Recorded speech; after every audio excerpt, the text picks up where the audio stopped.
Hi everyone, so welcome to blog post number 3 in the series of Body, Soul, and Spirit.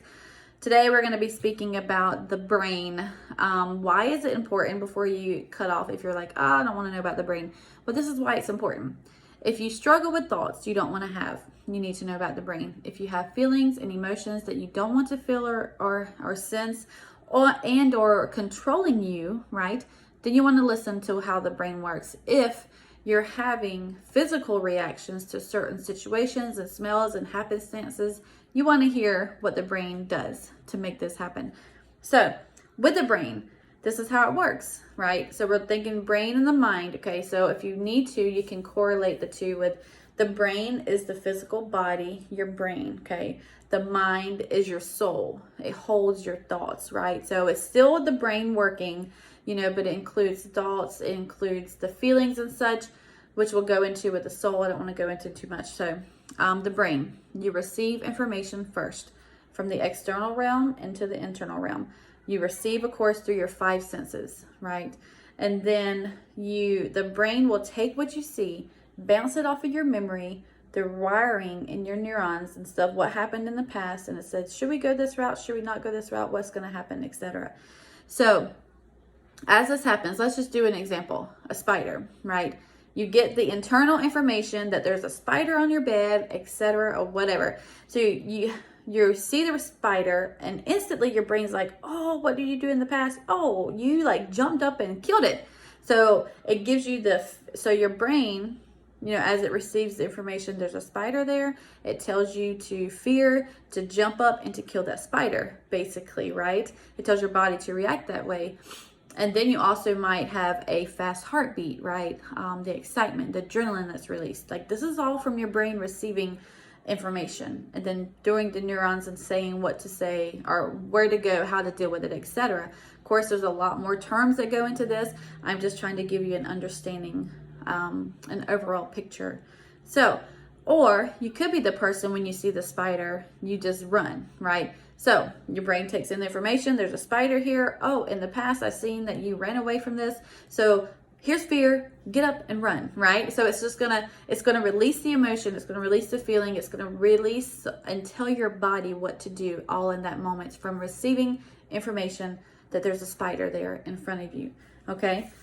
Now, if it does not, then the brain has to determine the received information and how to handle it. So it will also, it uses your experiences, right? You receive information. It uses your experience, your memory to say, what do we do to handle the situation? You can also look at rejection, right?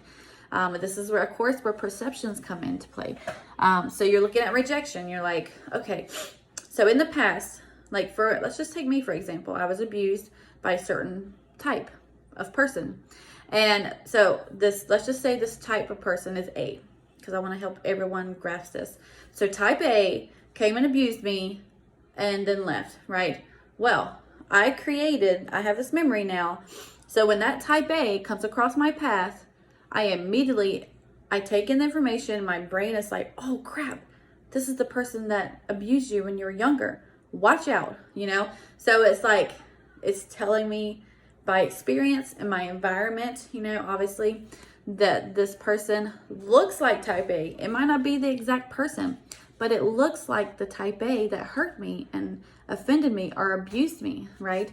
So my brain is immediately going off of experience first, then telling me what to feel, what to think, what to do to react. Okay, so you can, I don't know if you can, but you can see where this can be right and where this can go really wrong.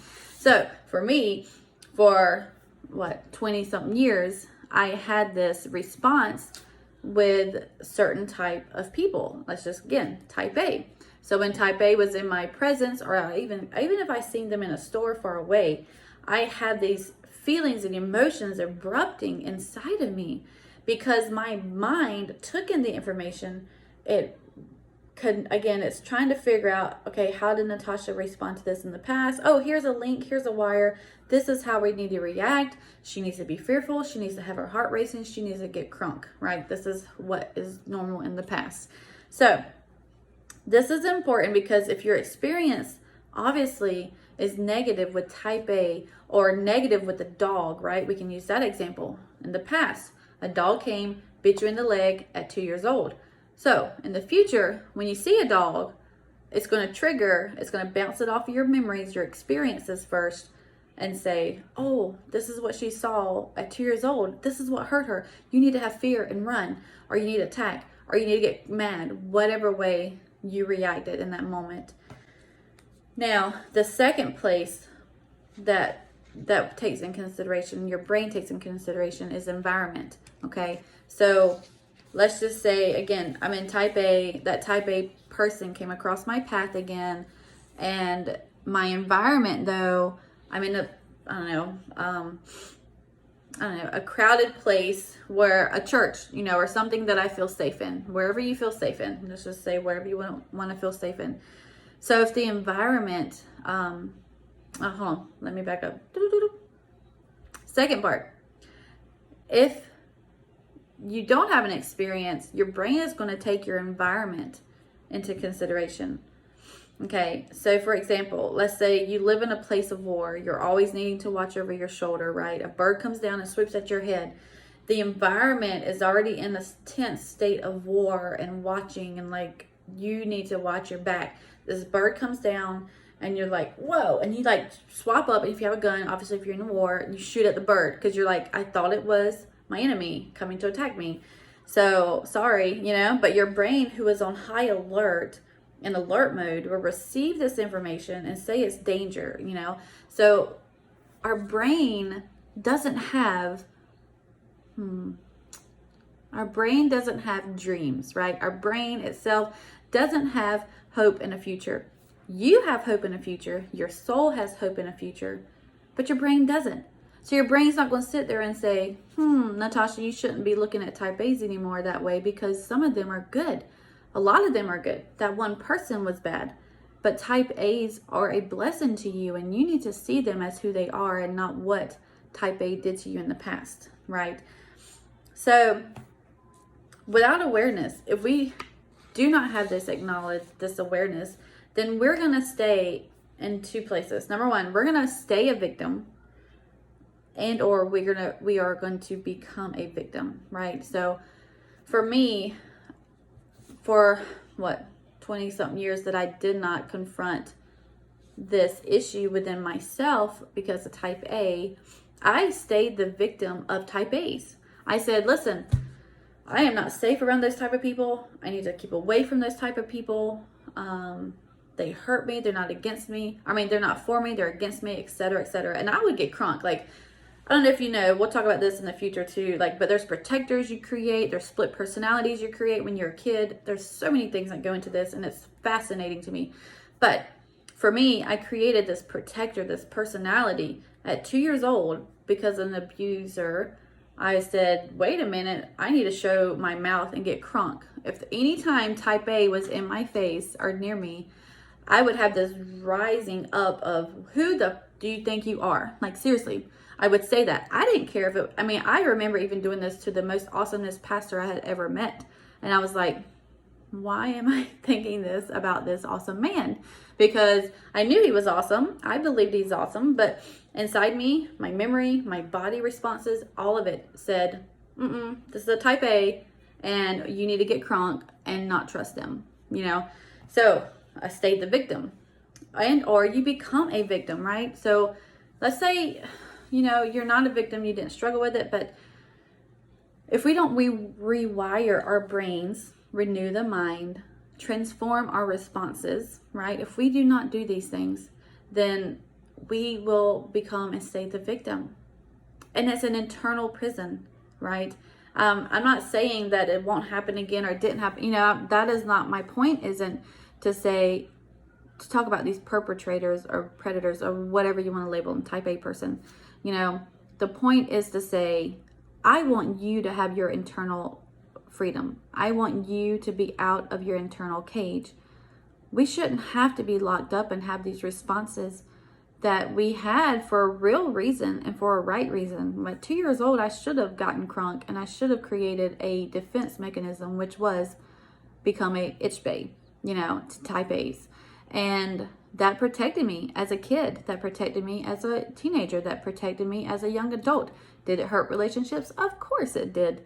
Who wants to be around a itch bay just because they're a type A person? So how can we make this process go away? I really want to help bring this to bring you some freedom with this, you guys. Like, let's not stay caged in. Let's not stay. I don't want to stay a victim of my past. I'm not going to. Period. The type A person is still in my life. I still see these people, but I do not want my brain triggering me that type A person is no good for me. I don't want to do that. So this is some things you can do. So number one is gain knowledge. Your brain is a muscle. Your brain is not, it's infinite, right? It's not finite. It's infinite. It's a muscle that you work and you build. How some people say, I don't have memory. Well, no, you haven't built your memory, right? You haven't, of course there's some medical and physiology, some things that can be in the way. I'm speaking about most of us though, that don't have that. So your brain is a muscle. Look at it that way, okay? If you want to grow your ability to remember things, work it out, right? If you want to change the way you're feeling and thinking, let's work it out. Let's shift it, okay? Start with gaining knowledge, reading books, getting information, right? Number two is experience, okay? Have clean experiences, soul care, forgive, heal the trauma. This is major, guys. This is major, major, major. If I'm not going to choose to forgive and step out of the offense that I had with type A person, I would have never gotten free. So I had to choose to forgive them. I had to choose to step out of that experience being repeated over and over and over. And I had to choose to say, no, you're not allowed to stick with me. You're not allowed to tell me how I'm going to feel around type A people anymore. I'm not going to do it. Okay. So I need to clean my experience. I need to clean the ability, my soul care. I need to deal with my mind, will, and emotions. Okay.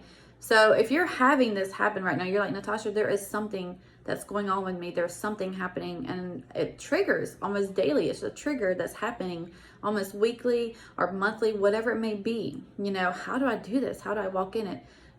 I think I'll put that in the next video, that we'll go over, the exact steps of where could it have come from? What does it look like? And I by no means am I a professional. Let me go ahead and put that out there. I am not a medical. Do not take this as medical advice. This is not professional advice. This is me sharing my story and giving some insight and hope that can help you or may not. I hope that it will help you. I hope that you will dig into this and get information from experts. I totally agree. If this is something resonating with you and you need to walk through your experiences, go to counseling, go to a therapist, get information, get help, dig into some books that have information that will help you with this, okay? Don't do it on your own, and don't just take my word. Don't just take, what I'm saying. I am saying what I'm saying because I want you to go on that path to get help and to get counsel and to get support, okay? All right, so the next thing is create new pathways, okay? So this is something you can do by speaking to yourself, declaring to yourself, looking at yourself in the mirror and saying, you are a beautiful person. How many of us can do that? When I started doing that, the next thing you want to do is you want to do something different. For instance, you want to do something different when creating new pathways of neurons. For instance, like with me, with a type A person, if they came across my path, instead of just accepting what my mind and my thoughts and my memories and my emotions, my feelings and my body were saying, I had to start saying like, no, type A people are safe. Even just starting with that, speaking the truth, because type A people are safe. It's just the one that I encountered was evil, right? So type A people are safe. I will not agree and feed my thoughts, feelings, emotions, and beliefs system, right? I love what Jim Quick says. He calls it BS. Belief systems can be BS, and we need to watch out for them. We need to confront them often, and we need to check them out, because most of the time our belief systems are created by BS, right? So we don't need to feed them and stand in them all the time. All right, so create a new pathway for your neurons in your brain. So type A person comes into my path and I look at them and I say, I want to say rejection, fear, run for your life, they're awful, evil. Instead, I've had to train my mind and start saying they're safe. No, that person is for me. I have to believe he's for me. I have to believe that they are for me. I have to believe this, because they haven't given me a reason not to believe that, right? So the next thing would be, the next and fourth thing, this is number 3. These are points in number 3. Use your imagination. So we went through, these are the 3 steps that we're helping to overcome this. 1, gain knowledge, get insight, wisdom, get help, get a support system, invite a counselor, a therapist, or someone to walk with you that's a professional. I am not a professional. I am not telling you what to do. Please do not take my advice as professional or medical. Number 2, get clean experiences. Clean your experiences, clean your past, clean your soul, forgive, walk through trauma, walk through healing, get that cleaned out. Release the unforgiveness, the bitterness, and resentment that could be holding you in a stronghold within. Okay, we'll talk about that one day as well. Number 3 is create new pathways, new neurons, new pathways of your responses to what you receive. Okay, how do you do that? 3 steps. Speak to yourself. Do something different when creating a new path of neurons. So like when you see type A, B, whoever is your issue, when you see that, or wherever is your issue, right? It could be an event, it could be a place, it could be a smell, it could be whatever. Whenever you encounter that, create something new. Pick up a glass, like if you're smoking, right? When you create an urge to smoke, instead of picking up a cigarette, pick up a cup of water, and then smoke with this hand. You're switching, you're changing things, you're creating something new. Instead of your brain just saying, oh, cigarette, pick up the cigarette and smoke it. No, I'm not going to. I'm going to wait 5 seconds. Then I'm going to drink some water. And then I'm going to smoke the cigarette, but it starts shifting the way your mind and body are responding and behaving, okay? That's what we're shooting for. That's how we renew our mind. That's how we shift our feelings and our emotions. And that's how we're going to win in life and not hurt other people, okay? The 3rd step in this is use your imagination. Close your eyes. See it happening for the good. Don't close your eyes and remember the bad. Like, why would I want to sit here and remember the evil that happened to me in my life? Why would I want to do that? That's going to keep me a victim. That's going to keep me stuck. That's going to keep me from seeing that I can go forward, okay? So I'm going to use my imagination. I'm going to close my eyes. I'm going to see that type A is a safe person for me. I'm going to see and remember and envision the type A's that have helped me in my life. Not all of them were bad. And you know what? But your body and your brain, of course, aren't going to remember that all the time. They go off your first experience, by the way. Very first thing that you experience is what they're created by, unless you recreate it, right? So I didn't have many other type A experiences after the first abuse that were good, but I had maybe 1 or 2, so I can close my eyes or I can watch a movie that feeds the good that I want to see, okay? So these are just some things. I hope it helps you. I hope you're encouraged. Take it in heart, take it what you wish, throw it out. I don't care. This is just something that I've been through, something I've learned, and I really want to pass it on to you. It's important. You are awesome. You can do this. You can overcome. You're not meant to be one that is stuck and one that's following a crowd. You're not meant to be one that's following culture in any kind of way. You're meant to transform. You're meant to shift things, and you're meant to rise up and be shining, okay? So let me know what you think. Let me know what you disagree with. I'd love to hear. And remember, I am not a professional. Please don't take this advice as medical or professional insight in any kind of way. I hope you have a great day, and we will chat with you soon. Bye.